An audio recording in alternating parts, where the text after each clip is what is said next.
Hello, guys. Welcome to another episode of WCF UNEC Finalist podcast. Today, we'll be having the big question: the habit of discipline. Big topic. But we have a renowned guest speaker in the house who will be giving us ideas, thoughts, and then very experienced. So sit back and enjoy the episode. Hi, my name is Miss Olechika Marian. I'm a final year nursing student of the University of Nigeria, and I'm CEO of Capital Stitches and Designs. So we have a CEO speaking to us, and we know that anytime we need successful people, we have them what and what. We always get that factor that they always tell us the factor of discipline, right? So yeah, today we're talking about discipline. So Machika, what would you say? How would you define discipline in real life? Not when you feel like doing it and when you don't feel like doing it. Stick it to your plan. That's what. So I don't know, in your own opinion, do you feel that this discipline of a team is more of a mental factor, or do you think it's just something physical? Like, is it more mental or physical for discipline? The mental, because when you don't want to do something, your mind is already telling you that I don't feel like doing that before you proceed not to do that. But if you want to do something, your mind is telling you, I want to do this, then you proceed to do that. So you must first of all conceive that you want to do an action, that you want to carry out an action. It's not what you are doing. So your mood is what you are feeling. So that's why this is more of a mental aspect. You are feeling like you are lazy, you are feeling like you are tired. Yeah. So you have to tell yourself. That's why the Christian Bible, the Christian word only tell you confess positive things, but as you confess them, you believe them and you act towards them. So this is more of like a mental aspect before a physical aspect. So the mental first, then the physical action follows. What if I want to be like, you see your council city design for people and everything? So what if I just want to be like kind of successful, but I'm like, I'm too tired, man. I don't need this discipline factor. Like, is there a way to be successful without discipline? Like, have you ever seen anybody that is successful without the discipline? Have you read this book? Discipline is destiny. You have I forgot who said this quote, but it said the disciplined ones are the free ones. Disciplined ones are the free ones. So you cannot be indisciplined and because freedom in sense does not mean that having the right to go where you want to go. No. Freedom means like you have the power to say where your life is heading. Because some people most of the time see what happens here. So we grew up in a neighborhood and we don't like what we are seeing. We don't like what we are seeing around there, and then we don't consciously train our minds to not do those things that those people are doing. And when we end up following their footsteps, we now see ourselves in 30s, in 40s, realizing that we are exactly who we condemn that we are. Yeah. So that's what I'm saying. So the factor of luck doesn't really play anything. Like, I'll just be like, okay, one day I'm going to be successful, one day I go blue, one day it's like luck, the factor of luck. I think luck is preparation, meeting opportunities. That's basically luck, because I am new, can be very distinct, but then you don't have the opportunity that I have, and I'm more successful than you. That does not mean that you're not disciplined, but I've met opportunities, and then my opportunity met me prepared. Wow. Yes. That's a very good one. Opportunities. Wow. Meeting preparation. That's mine. So I just want to say, for why do you think people start with consistency? They start with motivation. Okay, like now you tell me I can't be successful without being disciplined. And then I start strong, I start with discipline. Okay, I need this, I write it to do this, I need this. And then after like 2 weeks, 3 weeks, everything fizzles out, and then they go back into I'm tired. You said it's a mood now, so it swings, right? So it can come sometimes at a very high level, sometimes at a very moderate level, sometimes very low. So why did they go back to feeling this is not tire me, that kind of thing? I think maybe they rely on mostly motivation. Motivation will get you started, but it will not get to finish. Discipline will get you started, but you need consistency to actually finish. So I think one thing that makes discipline is having habits and it's having systems. So you don't do if you want to get that something, if you want to incorporate something, create a system that can make you to get to that level. Don't rely on motivation.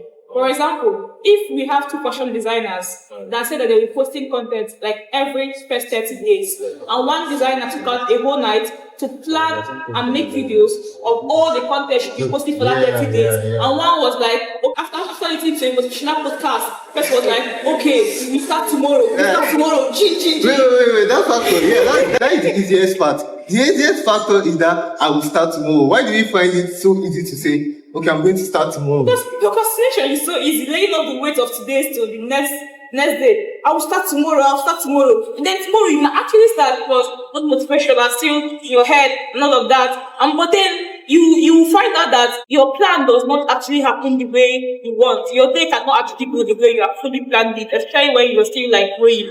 So if you don't have those systems in place, it will be very hard for you to discipline. And aside that, it is very hard for you to be consistent. And starting something and not finishing it, well, I think you don't start at all. Okay. So, like, is there a way, like, this, I want to ask you from your personal experience, have you ever, like, planned your life, one night you're writing, tomorrow, first thing when I do, I'll tick off this list, you write the list, and then the next day, you don't even do any single one, like, you just forget about the list, like, let the list just be there, looking at you. So, have you ever encountered that? Yes. I think that was my first year. So, I came inside school. I was so energetic. I really knew what I wanted to achieve. Like, everything was mapped out. I was already reading books before I entered inside school. So, like, when I entered, that first night, I woke up by 12 a.m. After my prayers, I wrote down the things I'm supposed to do. And then the following day, nothing went as planned. Nothing happened. And then when I got my roommate, she just told me, just tear that your to-do list and I throw it. So it actually happens to all of us, right? Happens. So I'm not the only one. So okay, so but the difference between you and someone that keeps to their to-do list, keeping systems in place to make sure that you can do it, because every day will not be as we imagine. But when those systems are in place, it's easier for you to just do them than not doing them at all. Okay, so once you have systems, it makes it easier for you to follow your discipline, your vibe. Okay, so as students, how can you incorporate this discipline with our spending habits, financial aspect? How can we incorporate it in our spending habits? So, like maybe as a student, they're sending you 20K monthly, and then your friends are already using like 35K to eat in one meal and one sitting, and then you're trying to like enter, like, how can we just keep our discipline now? Well, I think the first thing I want to say is that saving is not beautiful. Not the in thing. It's not the in thing. You are seeing something that you want to get, but you cannot get it because you have some financial restrictions that you kept on yourself, that you keep yourself. Not actually a flashy thing that we don't expect. But I have a double mindset about this thing. Well, the first thing to track your expenditure is the first way to manage your finances, track your expenditure. Tracking expenses. Yes, that is. The thing that kills your money the most is just 20 naira here, 20 naira here, 20 naira here. It's not the one that you spend once, because you have this kind of mindset. Like, when, for example, I saw this advice on social media when they said, if you have your money in bulk, that you just buy what you want to buy in At that bulk. particular moment. And so fine. Why? Because you might think, because bringing another 30K to spend once on something might actually seem big to you, but you're the type of person that you don't track your finances. So you're spending 500 naira here, 1,000 naira here, 200 naira here, and before you know it, that money will soon finish. So that's why people just come up with that advice. But if you are tracking your expenditure, you're tracking on what you spend. I think that's one way to start with finances. That's one way. Let's talk about the situation of our country. So, what do you think are the most common habits that make young people spend anyhow? I'm just walking on the street and I see this egg roll, nice one. After like 10, 15 minutes, I don't have the money, but just because I know that my money is running down, but then I see something I like, uncharted expenses you didn't plan for, but then you just keep making them. What do you think make young people just keep spending? I'll go with one person is not or has not decided to be intentional with their spending habits. That's the major reason. You don't achieve anything of a value at random. You must be very intentional with it. So you cannot just wake up one morning and know how to manage your finances. No, no, no, no, no, no. You must be very intentional with your finances. So if someone is still spending like that, the person has already decided to be very intentional with their finances. Okay. So your advice to young people now, how can they like differentiate between these are my needs, basic necessities of life, right? And then their wants in order to help them track their finances. Like how can they do something with this? What's that is called again? Scale of preference. Yeah. I think yes. Scale of preference is what you should do. Is what you should incorporate into your watch. So before you spend, you write down things according to how you want them or according to how you need them, and you write them down. That's one thing about writing something down. You write them down to get clear on them. So yes. So the problem now is it that earning more money? Which one do you think is harder? Earning more money or managing well? Like some people say, I need more money, I need more money. They get 200K, then they move up to 500K. Their level of income actually increases. But then, is it the earning more or the managing well? What do you think really happens to young people? Because I'm a little bit biased and I like money, I will go with any more money, but that's not the case. The thing is that you cannot manage yourself with the little that you have. You still cannot manage yourself when you have so much. Yeah. So you have to start small. You don't have to. You don't wait to start earning before you start managing your finances. So long as someone is sponsoring you, throughout your university days, track your finances, be very intentional about them. It will help you when you start earning, it will help you. But again, earning more money is important. But yes, start from where you are, start saving. Don't go big to manage well, right? You Yes. manage well to go big. And then the Bible also says, he that can be trusted with little, right? You will be trusted with more, right? So I was trying to see, is it the factor of not earning more? You have to really start small. And this reminds me to when just like a little throwback story. I was like, I want to be a kingdom financier. Like, I want to be financier because kingdom. Yeah, I want to advance it, push it and through all of that. prosperity, yeah. I think this church service, I was, prompted to like give money. How? I told you I want to become more like from where? From is it for the pocket money? From where?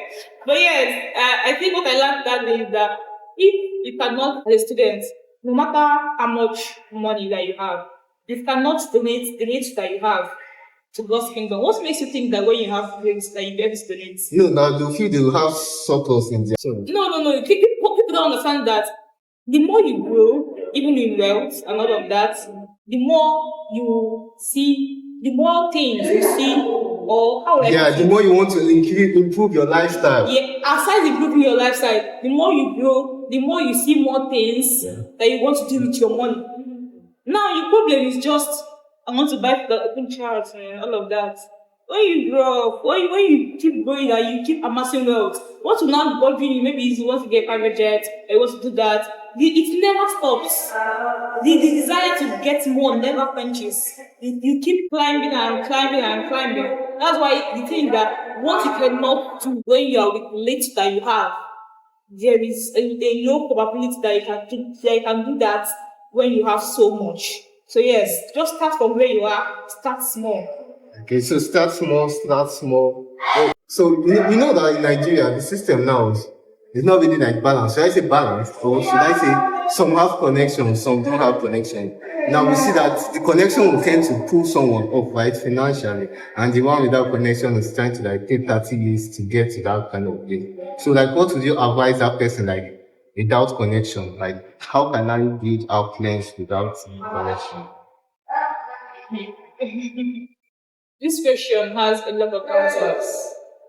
The truth is, saving money will not get you that kind of happiness. Exactly. And there is a whole lot that you can do. Being diligent. Being diligent. And diligence means like you work hard and then produce an excellent work. That will make you to stand before kings. Right. And after that, like intentionally wanting to create relationships. Intentionally wanting to create relationships. Because in as much as God will help us, God is still going to use men to help us. To favor us. So I think there are many things that you can do to actually get to that higher level of affluence. And I myself, I also want to get there. Yeah. But so long as I've known, first one is you have to have the skill. You have to have something that you're good at, very good at, and very good at teaching, produce excellent work, and then we intentionally build relationships. Friendships are, haha. Someone mentioning your name in a room that you can never imagine of being into is a whole lot, a whole lot.